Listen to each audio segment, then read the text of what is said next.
Welcome back to my Antarctic Explorer with Viking Expeditions series. This is episode 4 and we visit Danco Island and also Orne Harbour, where we see breathtaking scenery and incredible wildlife. First, the science team launch a weather balloon, and then that afternoon we have our very first landing in Antarctica and we visit a wonderful Gen 2 penguin colony.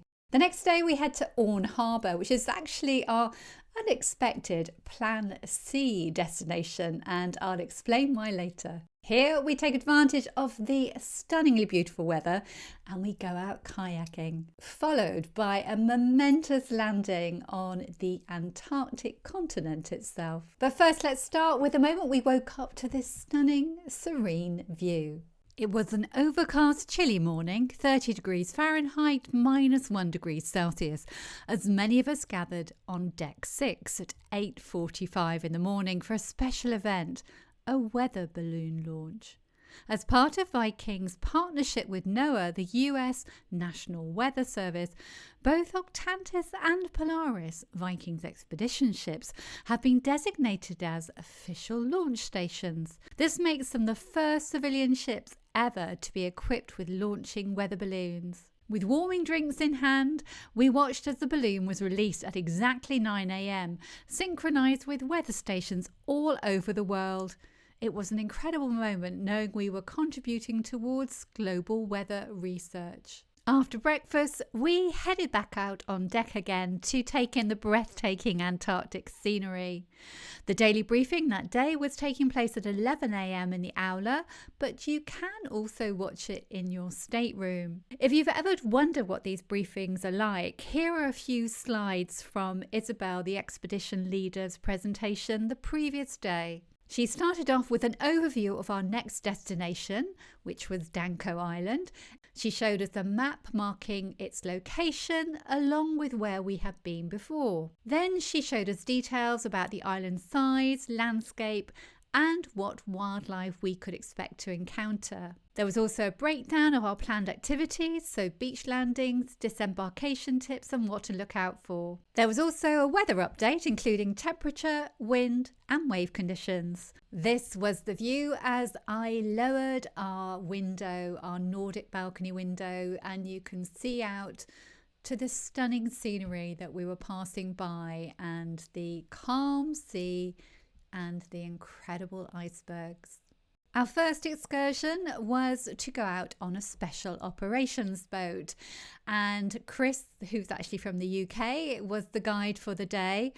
Unfortunately, we didn't spot a great deal of wildlife, but it was lovely to look around the area and also learn a bit about it from Chris. Then it was time for our second excursion, which was a Zodiac landing.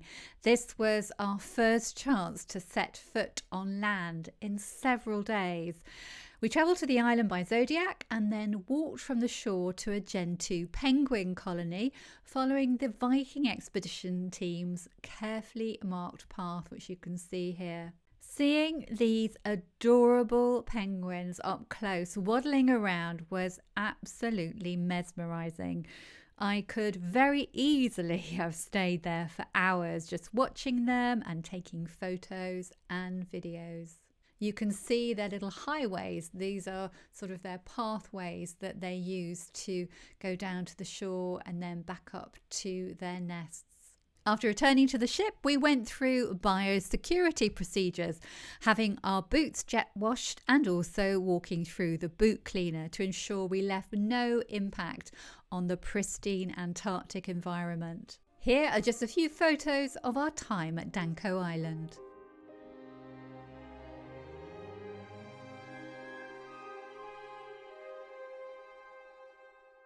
The next day, due to an adverse weather forecast, we had to switch to Plan C, as I mentioned earlier, and we were to visit Orne Harbour instead of Portal Point or Wilhelmina Bay. The morning started cloudy with a temperature of around 32 degrees Fahrenheit, 0 degrees Celsius. But as we approached Orne Harbour, the clouds began to lift, revealing stunning blue skies. We really couldn't believe our luck. That afternoon, we had a kayaking excursion. After donning our dry suits and buoyancy aids, we got into the Zodiacs with our guides Geraint and David. They told us that conditions this perfect were very rare. Just how stunning is this weather? We made our way to a nearby cove where the water was so still that it acted as a mirror. David sorted out the kayaks, which we towed behind us. The yellow kayaks were his and Geraint's, and the red tandem kayaks were ours. After a safety briefing, it was then time for us to move from the Zodiacs into the kayaks and set off. Paddling through the still waters surrounded by such beautiful scenery was something I'll never forget. On the journey back to the ship, we all were so grateful for the weather being just so amazing and perfect for kayaking. Later that afternoon, we set off on a Zodiac cruise and landing. We glided past sea ice and icebergs before setting foot on the Antarctic continent itself. An unforgettable experience. Back on the ship, we lingered on deck, soaking in the stunning view. Antarctica was putting on such a show, and we really didn't want to miss a second of it. As the day drew to a close, we watched from the deck as the Zodiacs were cleaned and lifted back into the ship's hangar. The weather was just so beautiful, though we headed back outside again after dinner. As we stood there admiring the scenery, we crossed paths again with Viking Polaris, our sister ship. What an absolutely incredible day it had been. Here are just a few photos of our time at Orne Harbour.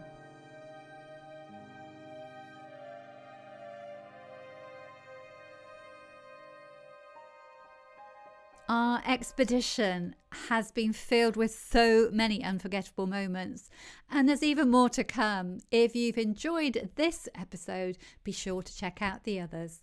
Join me in my next episode of this series where we visit Astrolab and also Yankee Harbour, and there are lots more penguins to see. So don't forget to like, subscribe and comment, and I'll see you in the next episode.